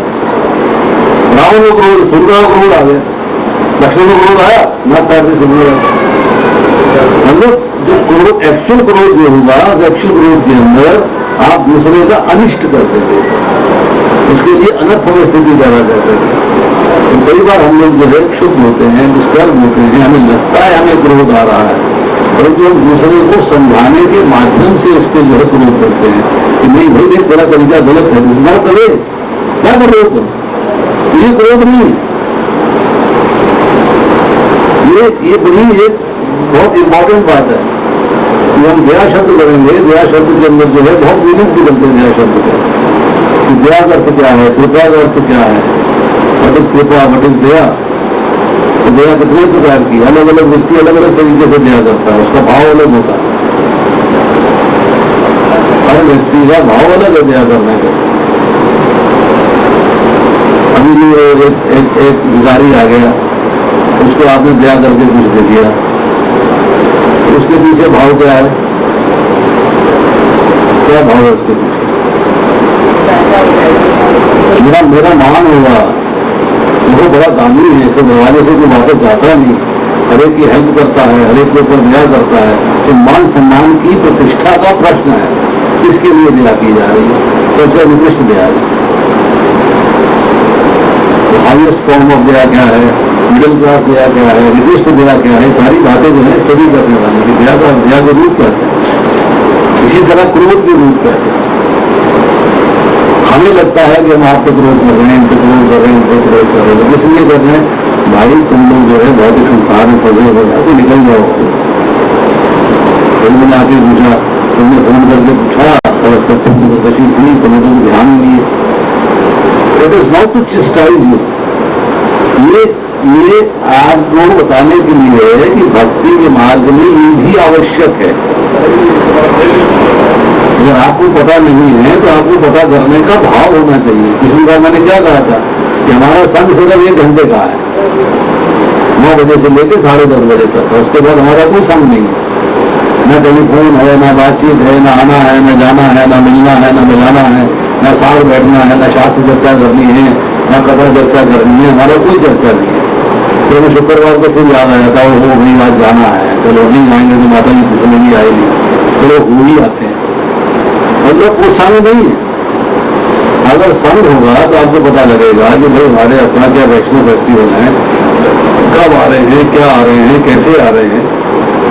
इस हफ्ते में कोई प्रोग्राम तो नहीं है, कहीं आना जाना तो नहीं है, तो स्पेशल कार्यक्रम तो नहीं है। हम उसी हिसाब से अपना प्लान डिसाइड करें, उसी हिसाब से अपना प्रोग्राम बनाएं, उसी हिसाब से चर्चा करें। वो सिर्फ बेसिकली क्या है कि जस्ट टू अलर्ट यू। अब उसको बोलने लोग मेरे को गुस्सा कर दिया इन्होंने, वो गुस्सा नहीं है। गुस्सा होता तो आपका अनिष्ट करते, गुस्सा होता तो आपका बुरा चाहते, बुरा करते आपका, तो बुरा नहीं कर रहे, चाहने में उसमें सुधार आए, उसमें और इम्प्रूवमेंट आए। इसी तरह ये जो शब्द है 26, इन 26 शब्दों का हर एक के अंदर होना चाहिए 26 के 26 गुण। ये अलग बात है कि जब ब्राह्मण है तो उसके अंदर ब्राह्मणों के गुण ज्यादा मात्रा में प्रकट हो गए। क्षत्रिय है तो क्षत्रिय के अंदर वो गुण जो है ज्यादा मात्रा प्रकट हो गए। और क्षत्रिय का काम है रक्षा करना, युद्ध करना। अब ब्राह्मण का भी मैं रक्षा करूंगा, इमरजेंसी में कर सकता है। तो ब्राह्मण का कार्य है विद्यादान लेना, विद्यादान लेना, जब सब कार्य करने, ये कार्य उसको शूद्र को ये कार्य नहीं करने, ये कार्य ब्राह्मण को करना है। तो ब्राह्मण के कर्तव्य हैं, ब्राह्मण के कार्य हैं, ब्राह्मण एक्सपर्ट होना चाहिए, क्षत्रिय का क्षत्रिय एक्सपर्ट होना चाहिए। पर बेसिकली ये सारे गुण जो है प्रत्येक व्यक्ति के अंदर होने चाहिए। ये नहीं है ओहो मैं तो 3 ही गुण है, 3 से छुटकारा हो गया 26 में से मेरे लिए तो एक ही गुण है, 25 से छुट्टी हो गई, 25 की कोई जरूरत नहीं है, एक ही गुण मेरे लिए बहुत है। भगवान ने बताया देवी प्रकृति वालों के लिए 26 गुण है। तो वहां जब देवी प्रकृति की बात हो रही है तो ब्राह्मण क्षत्रिय वैश्य शूद्र की बात नहीं हो रही, तो मनुष्य की बात होती है।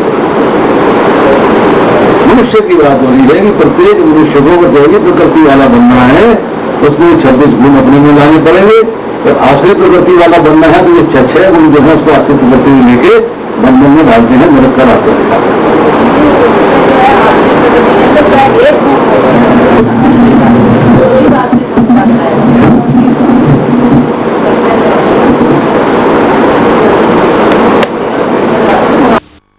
होती है, बनता है, समाप्ति होती है, बनता है, अर्थात ये क्षर में इसी को बद्ध कहा गया, इसी को चुप कहा गया। चुप का मतलब है अपने ओरिजिनल स्वरूप से नीचे गिरे। अब दूसरे हैं अक्षर। अक्षर का मतलब है जिनका अक्षर नहीं होता। मतलब जो बद्ध नहीं है, बद्ध नहीं का मतलब है जिनका शरीर नाशवान नहीं है, अर्थात जो हमेशा कूटस्थ एक ही अवस्था में रहते हैं, अपनी अवस्था से अपनी पोजीशन से च्युत नहीं होते। उनका शरीर भौतिक नहीं है इसलिए वो नाशवान नहीं है, क्योंकि भौतिक प्रवृत्ति से संग नहीं है इसलिए मुक्त है। बड़ी सिंपल भाषा कही है। और ये लोग कौन है? देखिए इनकी चर्चा हुई है। चौथे अध्याय का 10वां श्लोक लिखते हैं।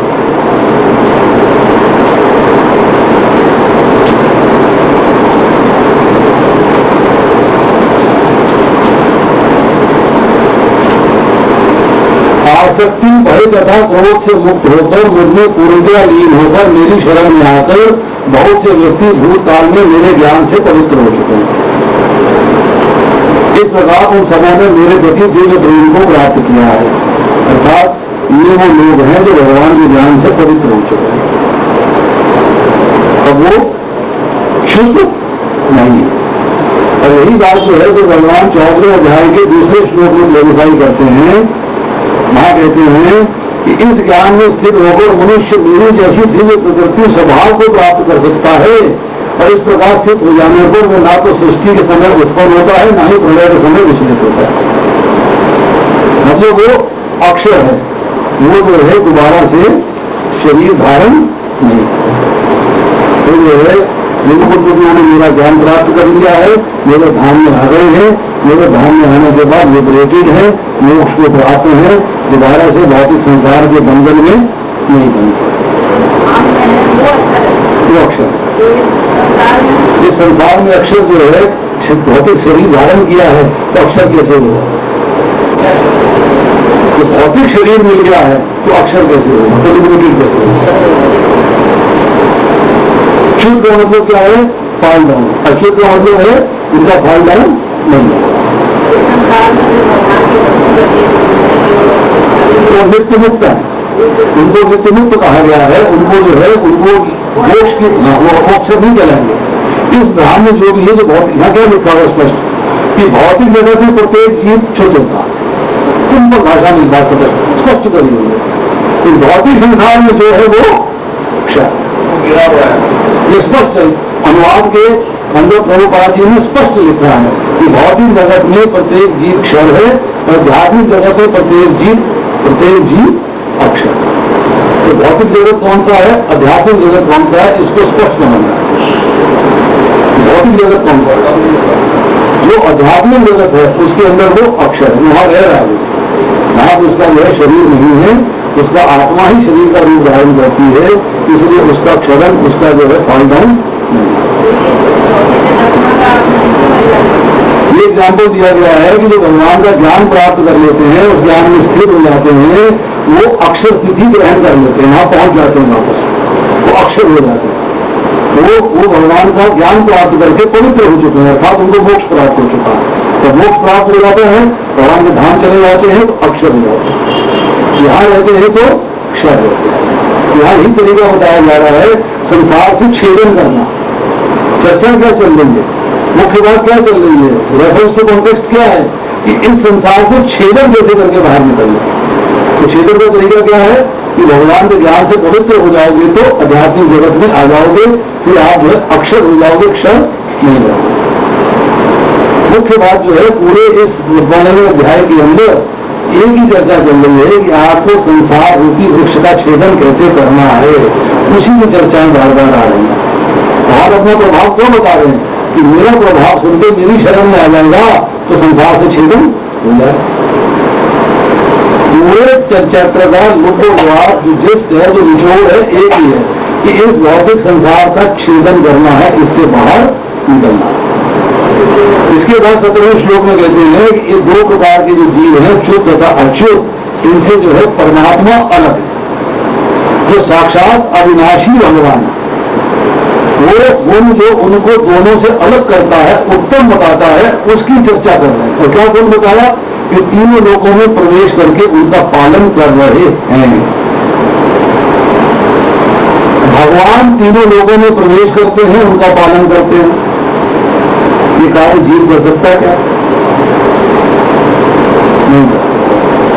बद्ध जीव तो इस संसार में है, उनका पालन कर ही नहीं सकता, और जो मुक्त जीव है वो भी नहीं कर सकता, क्योंकि उसका भौतिक संबंध खत्म हो चुका है, शक्ति उसमें है, वहां से सेवा करने की शक्ति है, वहां पर जो है संसार के पालन करने की शक्ति उसको नहीं मिली है। यही जो है भगवान अपनी सुप्रीमेसी बता रहे हैं कि मैं उनसे अलग हूं, I am different from them. यहां जो शब्द इस्तेमाल हुआ है विभक्ति और ईश्वरा की, विभक्ति का मतलब ये है कि परमात्मा ही सारे प्राणियों का भरण पोषण करते हैं, पालन करता। शुरुआत में क्या लिखा है देखिए, पालन करता। होता क्या है कि जीवात्मा मैंने प्रकृति संबंध स्थापित किया, मैं सोचता हूं पालन पोषण नहीं कर रहा हूं।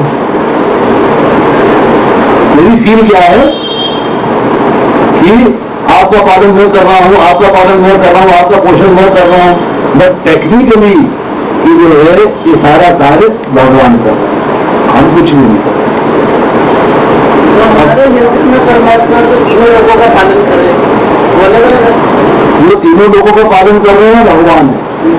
आपके हृदय में भगवान परमात्मा रूप में विराजमान है, आपको प्रेरणा देने के लिए, आपको अनुमति देने के लिए, आपको साक्षी बनते हैं, तो एक तरीके से वो भी आपका पालन कर रहे हैं, लेकिन वो कार्य उनके द्वारा ही हो रहा है।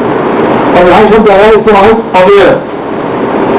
अवेयर का मतलब है देखिए, हमें मैं आपका पालन करता हूं तो मेरा खर्च हो जाता है, यह होता। तो यहां लिखते हैं कि भगवान जो है सब लोगों का पालन करते भी उनमें किसी प्रकार की कमी नहीं आती। भगवान जो है जब पालन करते हैं तो किसी के प्रति पक्षपात नहीं करते। वो जो है ये नहीं देखते हैं कि मुझे असुर के हृदय में जाना है कि नहीं जाना है, सुर के हृदय में जाना है कि नहीं जाना है, चीटी के हृदय में जाना है कि नहीं जाना है, सांप के हृदय में जाना है कि नहीं जाना है, मतलब वो किसी के अंदर जो है वो डिस्क्रिमिनेशन नहीं करते। पापी है उसके हृदय में भी विराजमान है, पुण्यात्मा है उसके हृदय में विराजमान है, उसको भी बराबर की सूर्य की रोशनी मिल रही है, उसको बराबर चंद्रमा का इफेक्ट मिल रहा है, उसको बराबर चंद्राग्नि मिल रही है, उसके अंदर जो है किसी में कोई भेद नहीं। भगवान ने जो है किसी के प्रति जो है पक्षपात नहीं किया। अब यहाँ उसके बाद जो है 18वें श्लोक में कहते हैं कि मैं चूंकि शर तथा अक्षर दोनों से परे हूं, क्योंकि सर्वश्रेष्ठ हूं, अतः इस जगत में और वेदों में परम पुरुष के रूप में विख्यात है। क्या बता रहे हैं? उत्तम, उत्तम, उत्तम का मतलब है मोस्ट एक्सीलेंट, मेरे से उत्तम और कोई नहीं। प्रकृति भगवान के अधीन है, हमारा प्रकृति के साथ संबंध है, हम प्रकृति के साथ संघर्ष कर रहे हैं, भगवान प्रकृति के स्वामी हैं, हम प्रकृति के वश में हैं, भगवान प्रकृति को अपने अधीन करके अवतार लेते हैं, हम प्रकृति के वश होकर योनियां भोगते हैं, भगवान प्रकृति को अपने अधीन किए हुए हैं और फिर जहां चाहते हैं वहां अपने आप को प्रकट कर लेते हैं। हमको जो है इस प्रकृति से निर्लिप्त होने के लिए, इन तीनों गुणों से बाहर निकलने के लिए बड़ी मेहनत करनी पड़ती है। जैसी ही ऐसा गुण में मम माया दुर्गया, भगवान की शरणागति ग्रहण पड़ती है, गुणों से बाहर निकलने के लिए बड़ी कोशिश करनी पड़ती है, परंतु भगवान जो है नेचुरली निर्लिप्त, उनके ऊपर किसी का असर ही नहीं, इज टोटली अनअफेक्टेड। तो भगवान जो है वेदों में शास्त्रों में पुरुषोत्तम के नाम से प्रसिद्ध है, पुरुष उत्तम है परम पुरुष के रूप में, भगवान पुरुषों में परम। अब 19वें श्लोक में कहते हैं जो कोई भी संशय रहित होकर पुरुषोत्तम भगवान के रूप में जानता है वह सबको जानने वाला है, अतः हे भरतपुत्र व्यक्ति यदि पूर्ण भक्ति में रहता है। जो व्यक्ति मुझे संशय रहित होकर माम एवं असमूढ़, असमूढ़ मतलब संशय रहित, मूढ़ किसे कहते हैं? और असमूढ़ कौन है? ये मूर्ख नहीं है। अब जो भगवान को तत्व से जान लेता है उसकी क्वालिटी क्या होगी? भगवान से संबंध स्थापित कर लेगा। और जो भगवान को तत्व से नहीं जानता है उसकी क्वालिटी क्या है? कि वो संसार से संबंध स्थापित किया। अब किसी ने संसार को तत्व से जान लिया तो उसकी क्वालिटी क्या होगी कि संसार से संबंध विच्छेद करना चाहेगा। संसार को जानता है एंजॉय कर रहा है, तत्व से जानता है तो संसार को संबंध विच्छेद करना चाहेगा। तो भगवान कहते हैं जिस व्यक्ति की मूर्खता अर्थात मूर्खता नष्ट हो गई है, जिसको बुद्धि प्राप्त हो गई है, वह मुझको पुरुषोत्तम मानता है। अर्थात अब उसको संशय नहीं रहता, उसको डाउट नहीं रहता, क्योंकि इस संसार के अंदर भगवान कह रहे हैं सर्वभूते सब कुछ जानने वाला मेरी भक्ति करता है सब प्रकार से। अर्थात जो मेरे को जान जाता है, मेरा प्रभाव जान जाता है, सब कुछ भगवान का है ये जान जाता है, तो उसका संसार के प्रति आकर्षण खत्म हो जाता है और मेरे प्रति आकर्षण बढ़ जाता है। तो सर्वविदों का मतलब है सभी प्रकार से जान लेना, सब कुछ जानने वाला। तो सब कुछ जानने वाला क्या है कि भगवान को पुरुषों में उत्तम मान लेना, पहली बात, इसमें कोई डाउट नहीं रहना। दूसरी बात, और इसके बाद जानने योग्य कुछ और है भी नहीं, नथिंग एल्स इज रिक्वायर्ड। और आखिरी श्लोक जो है 20वें श्लोक में कहते हैं ये अनग ये वैदिक शास्त्रों का सर्वाधिक गुप्त अंश है जिसे मैंने वह प्रकट किया है। जो कोई इसे समझता है वह बुद्धिमान हो जाएगा और उसके प्रयास पूर्ण होंगे। अलग अर्थ होता है निष्पाप, पाप रहित। पाप रहित मतलब यहां क्या चर्चा आ रही है कि आपकी दृष्टि में दोष नहीं, आपकी दृष्टि जो है वो असूया है अर्थात दोष रहित है। अगर आप किसी को सीक्रेट बात बताते हो तो हो सकता है सुनने वाला उसका अर्थ लगा ले, या तो अगर आपकी दृष्टि में दोष नहीं है तो आप उसका अर्थ ही लगाओगे, अनर्थ नहीं लगाओगे, या आप उसको एज इट इज स्वीकार करोगे। तो यहां जो भगवान ने द्योतम कही बात इतनी द्योतमम मतलब मैं आपको सीक्रेट कॉन्फिडेंशियल नॉलेज दे रहा हूं, जो इन्होंने 9वें अध्याय के पहले श्लोक में भी कही थी, 15वें अध्याय के 20वें श्लोक में भी कही कि जब आप जो है किसी अश्रद्धालु के सामने गोपनीय बात कहते हो तो उसका गलत मतलब लगा सकता है, क्योंकि यहाँ जो है अर्जुन श्रद्धालु है, उसमें दोष दृष्टि नहीं है, अनग है, निष्पाप है, पाप रहित है। इसलिए भगवान जो कह रहे हैं जो मैं तुझे बता रहा हूँ उसका कोई गलत अर्थ नहीं मिलेगा। तो मैंने तुझे को ज्ञान दे दिया है, जो कोई इसे समझता है वो बुद्धिमान हो जाएगा। बुद्धिमान हो जाएगा तो बुद्धि को उस कार्य को करने में लगाएगा, कार्य को करने में लगाएगा तो उसके प्रयास पूर्ण होंगे, अर्थात उसको प्राप्त हो जाएगा। प्रयास में हम लोग क्या है, आप भगवान को प्राप्त करने का प्रयास कर रहे हो क्योंकि आपने बुद्धि के द्वारा ज्ञान प्राप्त किया है। तो ज्ञान ये प्राप्त किया है कि संसार रूपी वृक्ष का छेदन करके भगवान को प्राप्त करना है। यदि आप जो है बुद्धि के द्वारा दोष रहित दृष्टि से कार्य करोगे तो आप जो है मेरे को प्राप्त हो जाओगे। तो निचोड़ के अंदर जो है यहाँ पर पूरे जो है गौतम शास्त्र के अंदर जो है 6 बातें बताई भगवान ने अपनी प्राप्ति के लिए। पहली बात बताई पहले श्लोक के अंदर कि संसार को तत्व से जान जाओ। संसार रूपी वृक्ष, स्वर्ग रूपी वृक्ष की चर्चा करी है, ये क्या है। चौथे श्लोक में बताई कि भगवान की शरणागति ग्रहण करो, संसार से संबंध विच्छेद करो। फिर 11वें श्लोक में बताई कि जो आप भगवान को अच्छे तरीके से जानो, ज्ञान चक्षु के द्वारा अपने में स्थित भगवान को जानो कि भगवान आपके साथ है, आपके सहायक है, आपके प्रणेता है और आपको हेल्प कर रहे हैं। उसके बाद जो है 15वें अध्याय के 15वें श्लोक में बताया कि वेदों के द्वारा भी भगवान को ही जानना है, संसार को नहीं जानना। वेदों के द्वारा किसको जानना है? भगवान को। सकाम कर्मों को नहीं करना है। वेदों के द्वारा क्या करना है? उपासना, भगवान को कैसे प्राप्त किया जाए। तो 19वें श्लोक में बताया कि भगवान को पुरुषोत्तम जानकर उनका भजन करना। और आखिरी श्लोक में बताया है कि संपूर्ण अध्याय के अंदर जो है सर्वाधिक गुप्त अंश है, इसको प्रकट किया है, इसको प्राप्त करो, इसके तत्व को जानो और उसके बाद बुद्धिमान हो जाओ और अपने प्रयास पूर्ण करो, मेरी भक्ति में पूर्ण रूप से लग जाओ।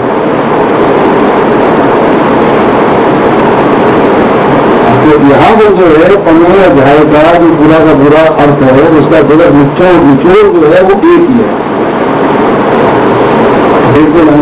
पर तो निचोड़ ये है कि संसार को तत्व से जानो, भगवान के तत्व से जानो, संसार से संबंध विच्छेद करो, भगवान के संबंध बनाओ, बस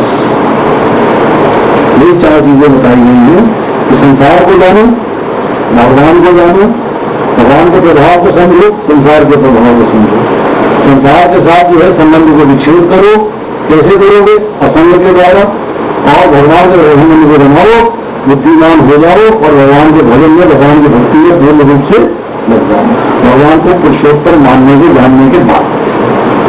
ये जो है पूरी जो 4-5 महीनों के अंदर जो है पूरे के पूरे अध्याय का निचोड़, इसको ऐसे ही समझेंगे तो आप जो है 15वें अध्याय को पूर्ण रूप से समझ पाएंगे। अब इसमें कोई बात नहीं समझ में आ रही हो तो आप इस हफ्ते के अंदर बीच में आकर समझ सकते हैं। आपने भगवान को जानने के बाद भक्ति में लग जाओ, आप वैसे भी भक्ति में लग सकते बिना जाने। जब तो 2 घंटे पहले आगे भगवान के लिए तैयारी करनी है, कन्या बिछानी है, आपको तैयार करना है, बैठने का इंतजाम करना है, जल की व्यवस्था करनी है, भगवान का भोग तैयार। अगर हम सेवा में नहीं लगते हैं तो पाप पुण्य के दोनों फल से कैसे मुक्ति प्राप्त करें? हम तो दूसरी कार्य में लगे, अपना घर का काम समेट लो, फिर चलूंगी। घर का काम किसका? अपना, मेरा, और मेरा काम किया तो भौतिक योनि है, मेरा मेरा सहेली ने फोन किया, माता जी मंदिर चल रही हो, अरे मेरा काम ही ना निपटा दो, मेरा मतलब बोले ठाकुर जी का काम नहीं है, समाप्त हुआ है, अपना घंटा और लगेगा, चलते हैं वहां जरा जल्दी जल्दी हाथ मारेंगे, इनसे गलती हुई, आने जरा लेट उठी थी, या कोई मेहमान आ गया था, मैं काम नहीं समझ पाई थी, या प्रभु जी कहेंगे मेरे जो मेहमान आ गए थे मैं काम नहीं समझ पाया, वगैरह वगैरह करके आपको थोड़ा समय लेट हो गए, परंतु ये मन में भावना है कि हम प्रवचन से पहले सारा कार्य समाप्त कर लेंगे। नहीं जी, हम तो कथा सुनेंगे और प्रसाद खाएंगे, बनाएगा कौन ये हमें क्या पता, हमारी जिम्मेदारी थोड़ा, हमारी जिम्मेदारी तो खाने, हम तो खाने की जिम्मेदारी निभाना जानते हैं, बनाने की जिम्मेदारी हमें नहीं पता कौन। तो भगवान की सेवा हुई क्या? खा लिया, हम लोग अगर लेके चले तो हम लोग जो है पाप शब्द पे बहुत ज्यादा परीक्षण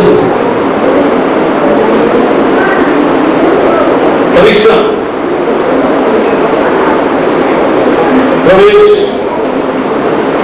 मतलब कथा जहां हो रही है वहां पर हमारा प्रवेश प्रतिष्ठित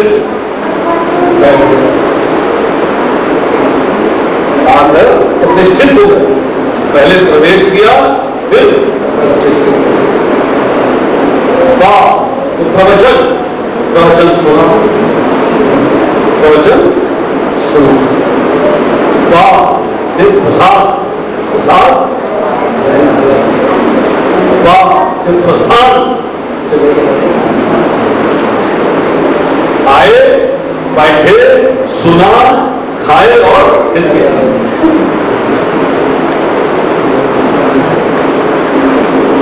ठाकुर जी का घर है, ठाकुर जी के घर को मेंटेन कौन करेगा? बाद में साफ सफाई, सामान का समेटना, ठीक से व्यवस्था करके रखनी, सब इंतजाम करने, ये कौन करेगा? ये हमें करना। घर का तो खाना था, हमारा काम सुनना, आए, बैठे, खाए, पिए और किसने रस्ता खुला बदल देने की तरह जो मुझे खुला है सेवा करने, भगवान सब देखते हैं, भगवान जानते हैं कि किस भक्त के मन में मेरे प्रति कितना भाव है। ज्ञान बहुत ज्यादा मायने नहीं रखता, आपको बता दें, धन्ना जात को सिर्फ 2 बातों पर ध्यान देता था। राजस्थान की कथा है धन्ना जात की। पहली बात है क्या कि ये काला पत्थर भगवान ये क्या क्यों है, कैसे है, क्यों माना जाए, क्या खासियत है, उसने कुछ नहीं पूछा। उसको बोल दिया पंडित जी ने, धन्ना भाई ये काला पत्थर भगवान है। अच्छा आप मन में समा, इनको खाया है बिना खाना नहीं, इनको खिलाए वो की बात नहीं करी, इनको खिलाए बगैर खाना नहीं, ये दूसरी ज्ञान की बात। खाली दे के खाना बजा के सामने बैठ गया, तीनों को भूखा बैठा और पत्थर जो है खाए कैसे इसने तो सब चले हुए बोले खाओ तेरी तो आते तुम बोला जान निकल गई है, तुम्हारे होश हो जाना और तुम खा नहीं रहे हो। जब मुझे पंडित जी ने कह दिया कि तुम भगवान हो तो हो, मुझे पंडित जी ने बता दिया कि तुमको खिलाए बगैर खाना नहीं, तो मैं भूखा बैठा हूं और या तो खा लो तो मर दो, लड़ लो।